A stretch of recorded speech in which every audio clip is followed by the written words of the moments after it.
خصوصی طور پر mobile phone کے استعمال کو صحیح کیجیے.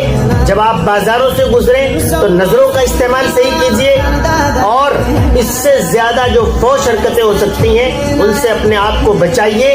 اپنے اعمال کو, اپنے افعال کو, اپنے کردار کو مضبوط سے مضبوط ترین بنائیے. معاشرے کے اندر آپ کا صحیح پیغام جائے. یہ یاد رکھیں کہ جس کا کردار بہت اچھا ہوتا ہے اس کو سکون اور اطمینان بہت زیادہ حاصل ہوتا ہے. جس کا کردار گندا ہوتا ہے وہ ہر وقت پریشانی میں اور ذہنی تناؤ میں رہتا ہے کہ کہیں میری وہ بات پکڑی نہ جائے, کہیں میری وہ شکایت نہ ہو جائے, کہیں وہ فلاں آدمی میری پول نہ کھول دے.